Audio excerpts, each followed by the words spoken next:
Ai, gente, cadê o povo?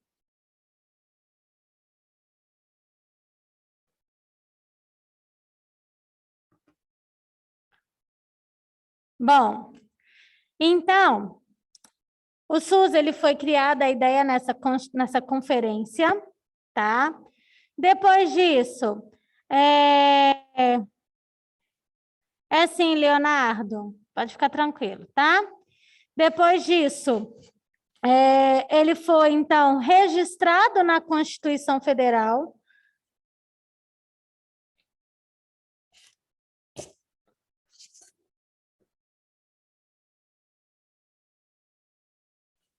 Ah, tá. Ele foi registrado na Constituição Federal. Depois que ele foi registrado na Constituição Federal, quando eu falo registrado na Constituição Federal, eu quero que vocês entendam o seguinte, é como se a gente abrisse um CNPJ, tá? A nossa empresa nasce legalmente falando quando a gente registra o CNPJ, mesmo que a gente não abriu as portas, ok?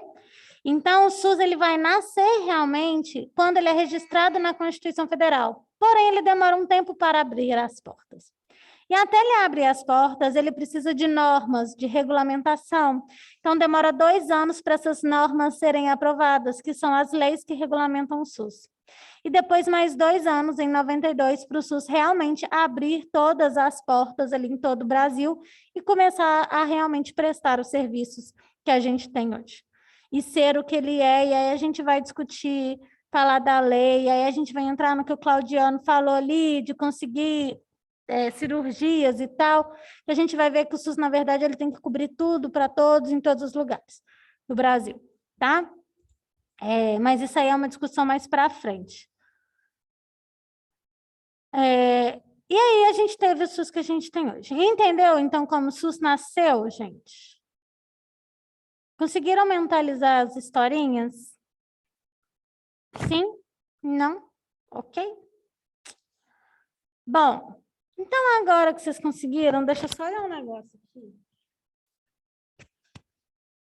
Você te lembra que o Leonardo estava presente? Pode deixar.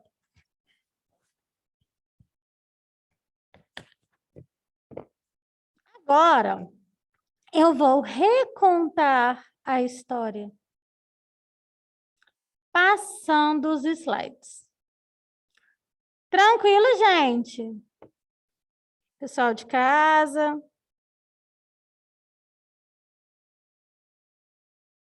Tranquilo. Vocês estão muito calados. Vocês estão aí? Abre a câmera. Eu estou, só que o meu computador não tem câmera. Tá. Também estou aqui. Ótimo. Também estou aqui. Depois do almoço, né, gente? Preguiça.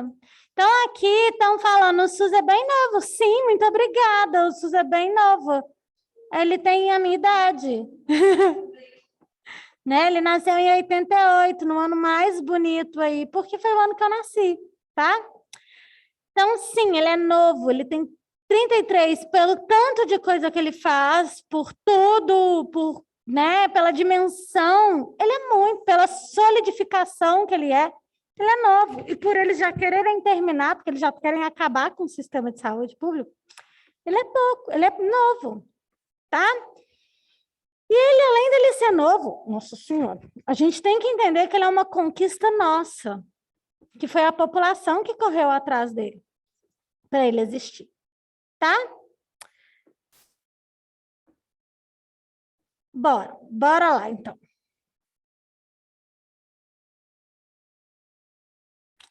Então, vamos lá, né? Vamos recontar agora com os dados, com as informações, tudo. Tá bom? Então, ó, com a chegada da família portuguesa, os problemas sanitários ficaram mais graves, porque a gente começou aí a buscar soluções relacionadas à saúde do brasileiro, porém, levou uma necessidade de uma organização sanitária mínima, apenas aonde estava a família real, tá? Ou por onde ela passava. Até 1850, as atividades de saúde pública eram bem limitadas. Ou era através ali, né, de atribuições sanitárias dos municípios centrais ali, ou no controle dos portos e dos navios.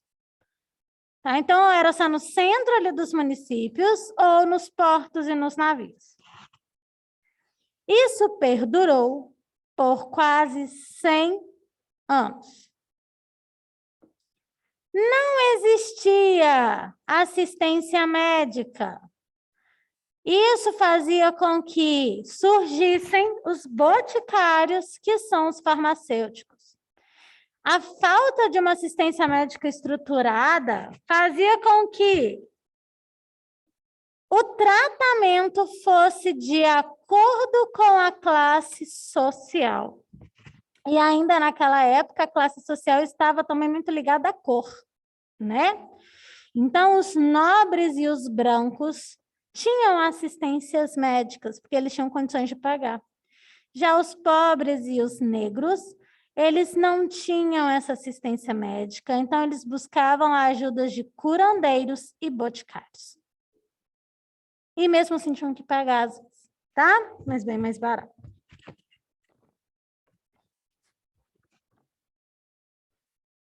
No século XVIII, começou a ter o crescimento das cidades e a transformação industrial.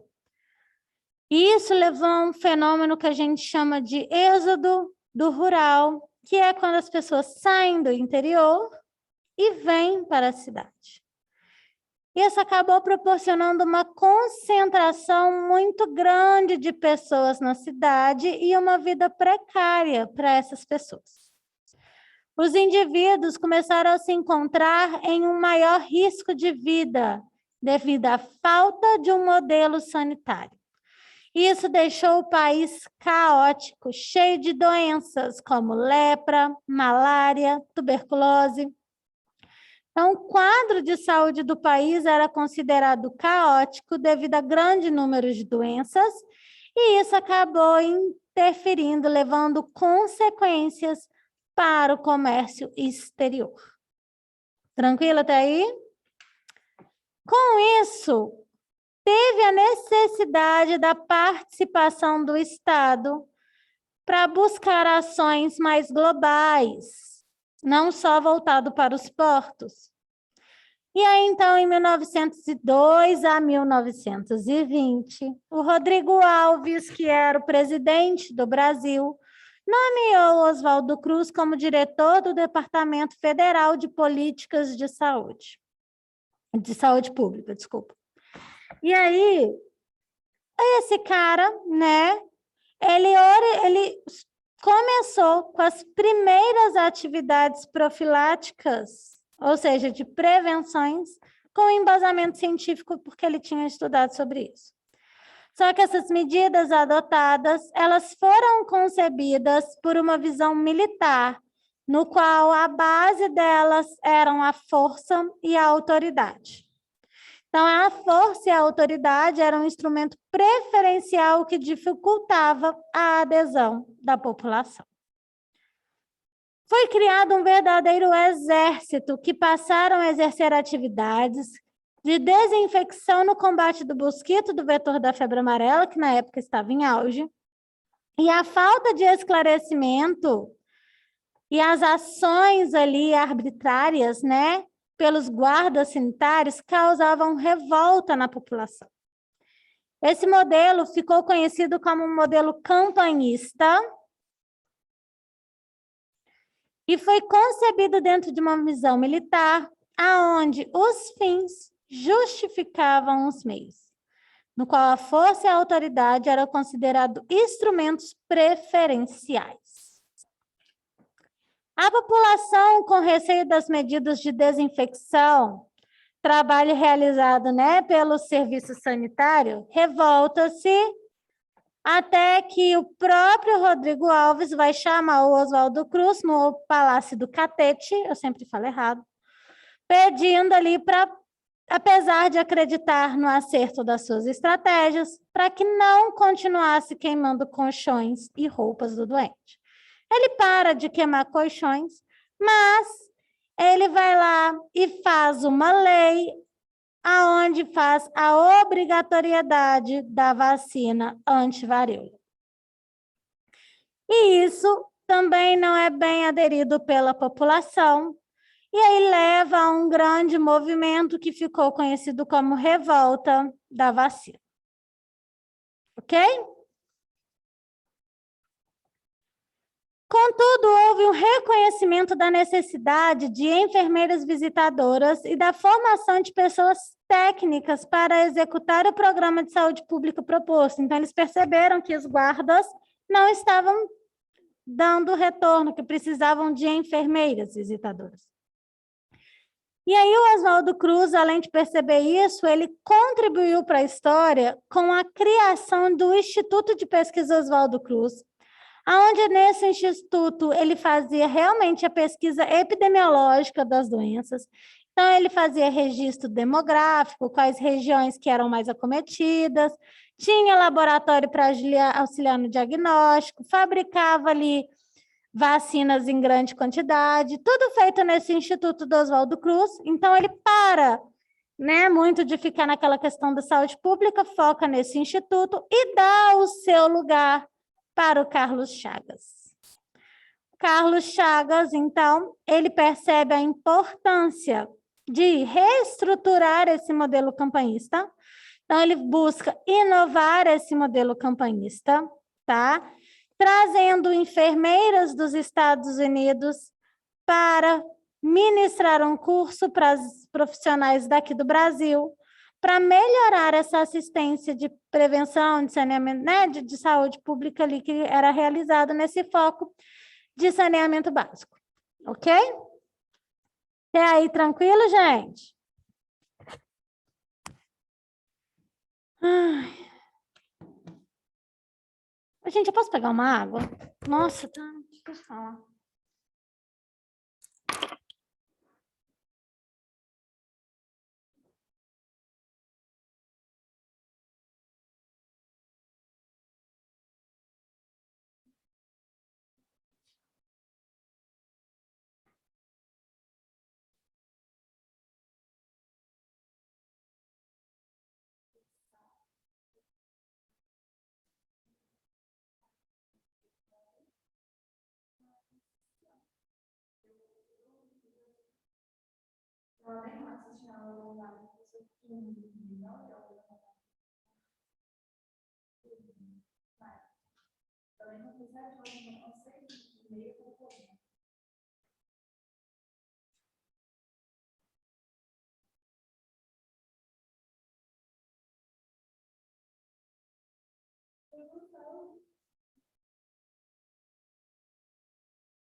Tem que aceitar ninguém, não.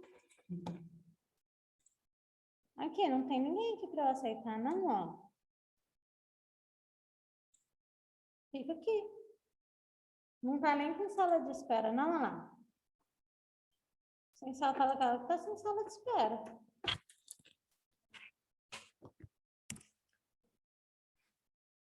Será que ela tá tentando no link do portal? Se for, já fechou. Agora no link do grupo. Bom. Ok. Então, nesse período, né? Começa a ter essa mudança, então, desse modelo sanitário. Criam-se vários órgãos. Ô, gente, por que tá todo mundo no celular?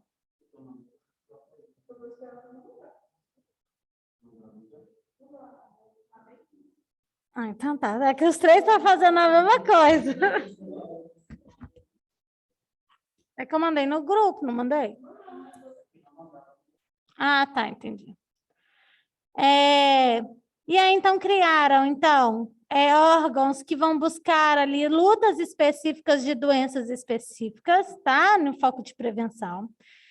E nesse mesmo local onde teve esse treinamento com essas enfermeiras, que foi a Escola de Enfermagem do Departamento Nacional, depois essa escola recebeu o nome de Escola de Enfermagem Ana Nery, depois da Universidade Federal do Rio de Janeiro. Então, é a mesma estrutura ali, tá? Nesse meio tempo, né? Eu falei que começou a surgir, então, a Previdência Social. E aí, então, nesse meio tempo, nasceu ali a Previdência Social, que foi a Lei Eloy Chaves, de 1923, que foi o surgimento da CAPES, da Caixa de Aposentadoria e Pensão. O que é a Previdência Social, gente? É um seguro social, onde é constituído por programa de pagamento, né, dinheiro ou serviços, ao indivíduo e seus dependentes, como compensação da perda da capacidade laborativa, através de um vínculo contributivo. Então, se eu tenho uma perda da minha capacidade laborativa, perda da minha função, né? Ou seja, o tempo que eu não puder trabalhar, eu vou receber ali um benefício, seja por dinheiro, uma assistência médica, se eu tiver contribuído para essa previdência social. Ok? E aí, então, essa lei, ela era aplicada inicialmente só mesmo para os operários urbanos, elas não iam para os rurais, tá?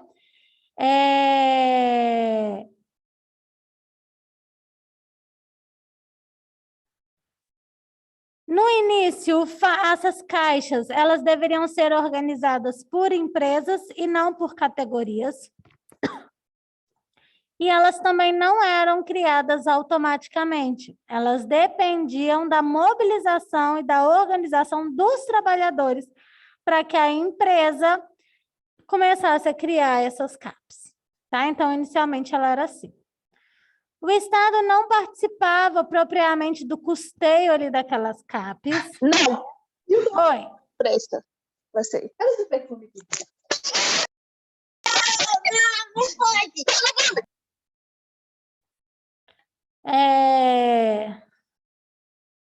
E as próprias empresas que recolhiam aquele dinheiro mensalmente, tá? E colocava nas caixas. Qual que essa lei falava, tá? Dessa lei Eloy Chaves, a gente não precisa saber do que a lei em si especificamente, não, mas é só para título de curiosidade.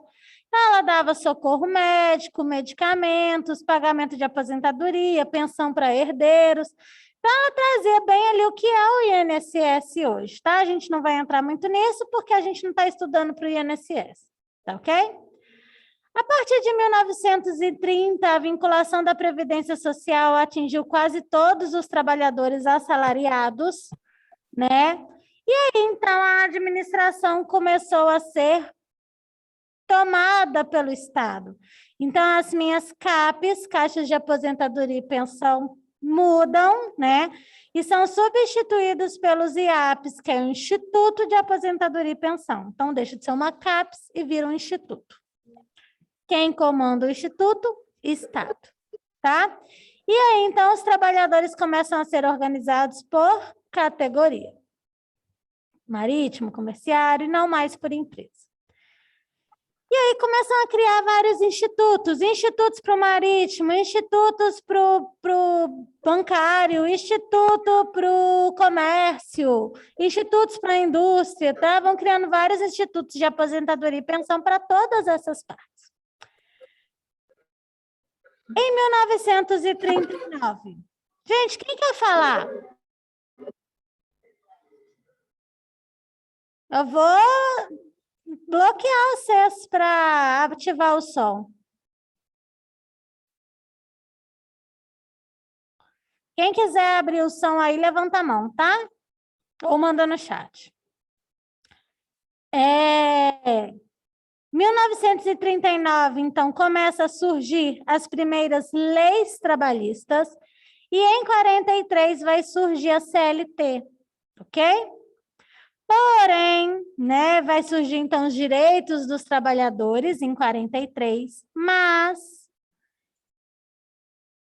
em 1960 vai estabelecer ali que todos que trabalham com carteira assinada devem contribuir para o INSS, tá?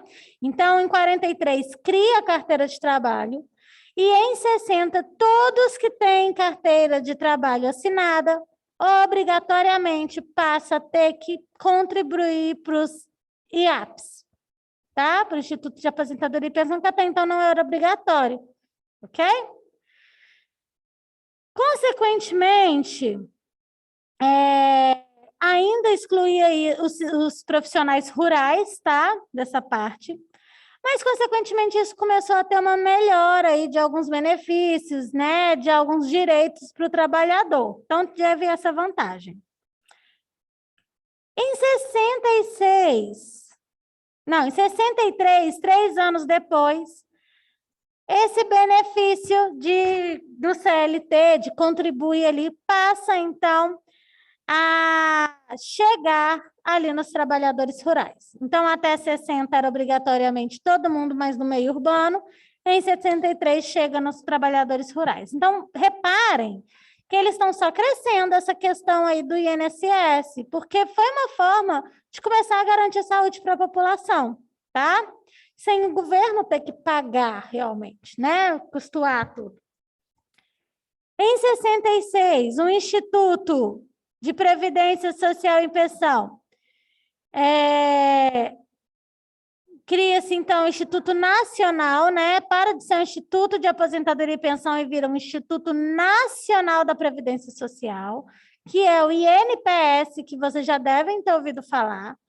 Né? E aí o Instituto NPS, ele vai ser uma fusão de todos os IAPs existentes.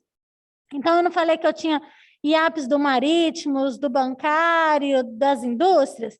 Eu juntei tudo e fiz agora um Instituto Nacional, um único instituto para todo o Brasil. Ok? Então, cria-se todos os IAPs aí, unificam eles e vai ali para o Instituto Nacional. Ao unificar esses sistemas previdenciários, que às vezes cada um tinha um benefício, o governo percebeu a necessidade de aumentar ali essa assistência prestada pelo INSS e, inclusive, oferecer a assistência médica, que era ali o que a maioria oferecia, e teve a necessidade, então, de criar um hospital próprio para essas pessoas. Então, eu não sei se vocês já ouviram falar, quem é um povo mais antigo, tinha a carteirinha do INAMPS. Seus avós, com certeza, tá? Que era uma carteirinha... Eu também não peguei o INAMPS, não, tá, gente? O INAMPS era uma carteirinha onde quem trabalhava de carteira assinada ia lá no hospital. Tipo, não tem o IPSENG, que é um hospital do governo, né? De povo concursado. Era a mesma coisa. Só que era o INAMPS para todos que trabalhavam de carteira assinada. Tá? Então, ou seja, quem trabalhava de carteira assinada tinha assistência médica. Porém, por volta de 1970, começou aí intensos debates com relações a essa saúde do Brasil. E isso ficou conhecido como movimento sanitário, o que vai permitir um grande avanço para a saúde no Brasil. Vai surgir nesse momento um reconhecimento da necessidade do aperfeiçoamento profissionais e também um processo de mudança para elevação do padrão de vida da população, aonde começa a ter a ideia de que a saúde deve ser analisada como um todo. Como assim um todo? Né? Na sua totalidade. Bem-estar físico, mental e social. Ok? E aí, então, essa reforma sanitária, ela começa a reconhecer a saúde como um direito. Olha, todos nós temos direito à saúde. E nesse primeiro momento, eles entendem que a saúde, que é um direito nosso, é uma responsabilidade nossa também de garantir esses cuidados. Então, eles falaram assim, olha, a saúde é o nosso direito, então a gente tem que lutar por elas, é nossa responsabilidade lutar por ela, para depois isso virar um dever do Estado. E isso deve ser até hoje, tá, gente? É nossa responsabilidade cuidar da nossa saúde. E aí, com isso, então, eles levantam o lema Saúde para Todos, tá? E trazem ideias que vão constituir lá futuramente o SUS, que é isso aqui eu vou deixar para falar quando a gente falar do SUS, tá? Então, eles trazem ideias, por exemplo, que eles querem um sistema único, espalhado para todo o Brasil, com acesso para todos, de forma igual, ok? Enquanto essas revoltas estavam acontecendo, o governo estava tentando melhorar aquilo que ele tinha para tentar amenizar a situação. Então, em 78 foi quando eles criaram realmente esse Instituto Nacional de Assistência Médica de Previdência Social, que foi o INAMPS.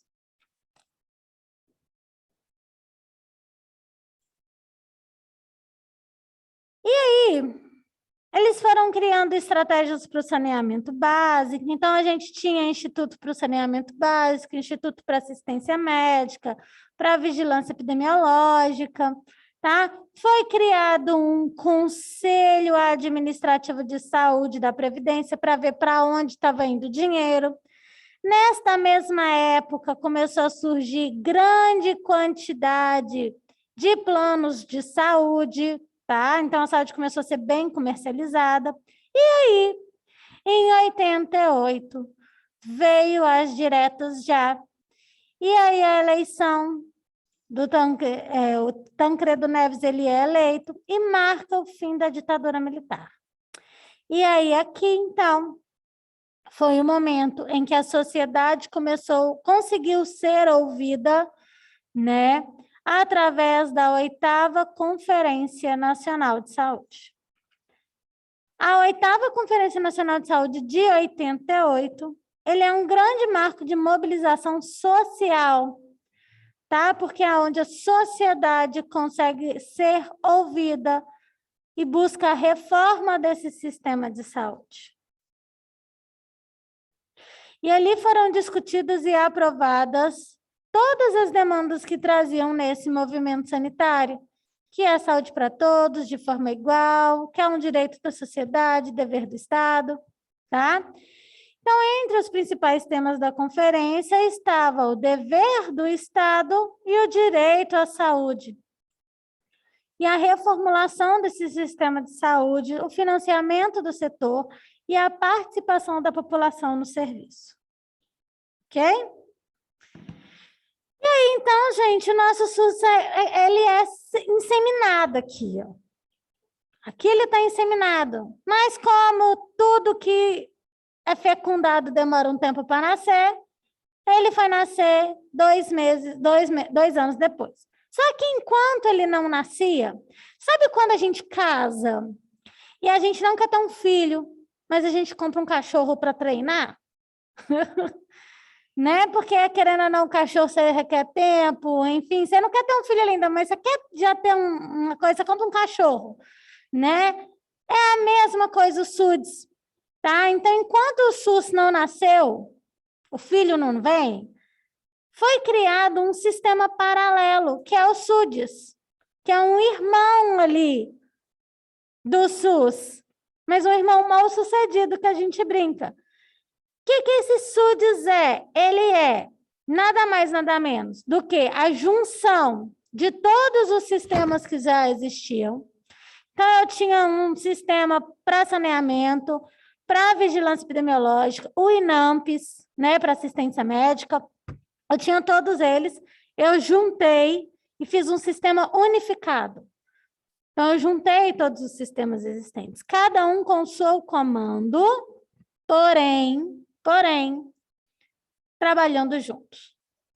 Então, é um sistema unificado, não é único. Anotem isso, eu vou trocar isso na prova, vou trocar essa palavra unificado como único e vocês vão errar.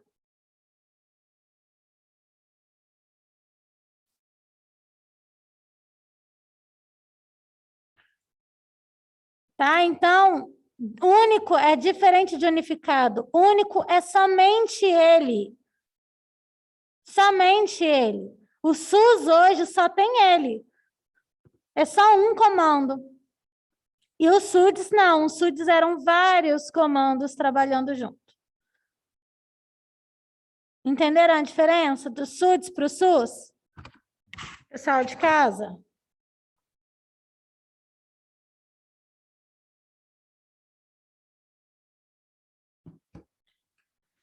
E aí, então, em 88, né, a Constituição Federal registra, então ele nasce, ele cria, ele é criado realmente no papel ali em 88, né? 2 anos depois, em 90, essa lei é aprovada, que regulamenta ele, e em 92 é implementada. Oi, Cleidiane. Pode falar. Ah, peraí. Ah, não, peraí. Cadê ela, gente? Cleidiane. Pode ativar seu som. Sobre o sistema unificado aí que você falou, você poderia repetir para mim, por favor? Você quer o quê? Que eu reexplico? Só sobre o sistema unificado, qual a diferença entre os dois? Tá, vou mostrar aqui. Sistema unificado, ok? Eu tenho ali um sistema de saneamento, um sistema voltado para assistência médica e um sistema voltado para epidemiologia, para controle de doenças. Era assim antigamente. O que eles fizeram? Eles pegaram todos esses sistemas que já existiam e juntaram eles. Continuou cada um com seu comando, mas agora trabalhando junto. Então, uniu sistemas existentes, unificou.